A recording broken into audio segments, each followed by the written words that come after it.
चिनार का पेड़, जिसे जम्मू और कश्मीर की सांस्कृतिक और प्राकृतिक विरासत माना जाता है। इन भव्य वृक्षों की विशेषता उनकी ऊंचाई और सर्दियों के दौरान चमकीले सुनहरे लाल पत्ते हैं। आज कश्मीर में शायद ही कोई जगह हो जहां चिनार के पेड़ कभी ना लगे हों, लेकिन इसके साथ ही पेड़ों की कटाई के कारण ये कम हो गए।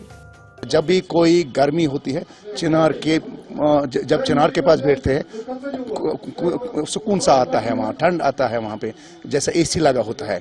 ये खूबसूरत एक चिनार है, मगर हमें भी एक इसमें हिफाजत करनी पड़ती है, क्योंकि कोई काटता है, ये नहीं काटना चाहिए, क्योंकि हमें बहुत दुख लगता है, क्योंकि हमने अभी देखा है कितना छोटा हमने लगाया अभी चिनार। ये भी अगर हर एक चाहे तो इस चिनार को हर एक हिफाजत कर सकते हैं। हाँ, हर एक हिफाजत कर सकते हैं। जैसे हम अपने बच्चे को हिफाजत करते हैं, जब छोटा होता है दूध पिलाते हैं, वैसे करते हैं, ऐसे इसको भी हिफाजत करना पड़ता है, क्योंकि कोई आता है वो लात से उखाड़ता है वो पेड़, मगर वो अच्छी बात नहीं। बहुत सारी चिनार लगाई गई है, बाकी जगहों पे भी लगनी चाहिए, हर जगह पे लगनी चाहिए, हर एक पार्क में लगना चाहिए, क्योंकि हर एक, हम भी कश्मीरी है या बाहर के हो, कोई भी हो, इसको हिफाजत करनी पड़ती है, क्योंकि हाँ, माहौल अच्छा रहता है इससे। लेकिन इस बीच सरकार ने कश्मीर में भावी पीढ़ी के लिए चिनार के पेड़ों को संरक्षित करने के उद्देश्य से पूरे जोर शोर से बड़े पैमाने पर वृक्षारोपण अभियान शुरू किया है। चिनार के पेड़ों की एक बहुत पुरानी ऐतिहासिक पृष्ठभूमि भी है और उन्हें विरासत के महत्वपूर्ण हिस्सों में से एक माना जाता है, जो हमेशा दुनिया के विभिन्न हिस्सों से विरासत प्रेमियों को आकर्षित करता है। चिनार के पेड़ की ये विरासत सदियों पुरानी है, जो समृद्ध कश्मीर के इतिहास को दर्शाती है और पूरी घाटी की सुंदरता को बढ़ाती है। इसी वजह से वन विभाग ने घाटी में एक विशेष ड्राइव शुरू की, जिसकी शुरुआत श्रीनगर शहर के ऐतिहासिक उद्यानों में से एक चिनार बाग से हुई है, जिसके परिणाम स्वरूप इस संपत्ति को संरक्षित करने के उद्देश्य से हर जगह वृक्षारोपण गतिविधियां चल रही हैं।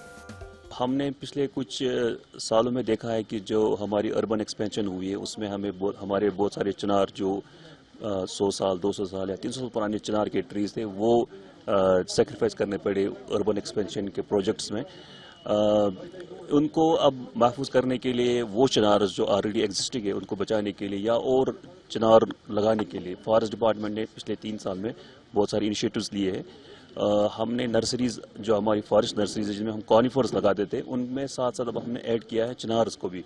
अब हम चिनार्स रेज करते हैं अपनी नर्सरीज में, और फिर वहाँ से रेज करने के बाद हमें फॉरेस्ट एरिया से बाहर जो भी हमें कोई जगह मिलती है, चाहे गार्डन्स है या कोई ऑफिस के इंस्टीट्यूशंस के एरियाज है, वहाँ हम फिर चिनार लगाते हैं। इसी सिलसिले में हम खासकर ड्राइव जो करते हैं, ये मार्च के महीने में करते हैं। यहाँ पे स्प्रिंग का सीजन होता है कश्मीर में, प्लांटेशन का। हाँ, मार्च और अप्रैल में प्लांटेशन यहाँ होती है, तो फॉरेस्ट डिपार्टमेंट अपनी प्लांटेशन भी इसी सीजन में करता है, तो इसी सीजन में हम चिनार की भी प्लांटिंग करते हैं। तो आपने हम देखा होगा कि इस महीने में हमारा जो टारगेट है 2500 चिनार कश्मीर वैली में लगाने का। स्कूली छात्रों ने भी इसमें बढ़ चढ़ कर हिस्सा लिया। बहुत अच्छा कदम उठाया फॉरेस्ट डिपार्टमेंट ने। बहुत सारे स्कूल से भी बच्चे आए हैं, हमारे स्कूल से भी कई बच्चे आए हैं यहाँ ड्राइव के लिए है। फॉरेस्ट डिपार्टमेंट ने एक बहुत अच्छा कदम उठाया। हम अगर कश्मीर की हिस्ट्री के बारे में भी देखेंगे, हिस्टोरियंस बिलीव करते हैं कि ये 600 साल पहले यहाँ पे चिनार ट्रीज लगाए गए हैं। अगर हम हमारी कश्मीर को देखेंगे, ये जानी भी जाती है चिनार ट्रीज के लिए। जो मुगल गार्डन्स है, निशात बाग, शालीमार बाग, ये ज़्यादा है चिनार्स के लिए फेमस है। जो और ये मुगल्स थे, उनका जो लव था गार्डन्स के तरफ, उनने इसलिए चिनार्स भी प्लांट करवाए, इसलिए ये गार्डन्स बहुत फेमस है। और यहाँ पे फॉरेस्ट डिपार्टमेंट ने एक ड्राइव करवाई है चिनार्स के लिए, हमें चिनार ट्रीज और प्लांट करने थे। इससे हमने एक ऐसा कदम उठाया कि जो आने वाली जनरेशन है उनको भी पता लगे कि चिनार ट्रीज की इम्पोर्टेंस क्या है। जितनी ज़्यादा हम ये उगा सकते हैं, उतना ज़्यादा कश्मीर के लिए बेस्ट रहेगा। साथ में चूंकि एक हेरिटेज ट्री है मुगल गार्डन्स में। हाँ, मुगल गार्डन्स, हाँ, हर टूरिज्म के लिए बहुत अच्छा है। वो यहाँ इसी के लिए आते हैं। यहाँ कश्मीर इसी के खूबसूरती से बहुत ज़्यादा अच्छा दिखता है, इसीलिए हमें चिनार को प्रिजर्व करना चाहिए और जितना हो सके उतना इसको प्लांट करना चाहिए। तो इस तरह की ड्राइव्स होनी चाहिए पूरे हाँ हाँ, पेंटिंग ड्राइव्स होनी चाहिए, कॉन्फ्रेंस होनी चाहिए जिसमें इसको कंजर्व करने के लिए कॉन्फ्रेंसेस हर किसी स्कूल में होने चाहिए। खराब भी हुए। हाँ, बहुत सारे खराब हो गए हैं, इसलिए जितना हो सके उसको बचाना चाहिए। Thank you.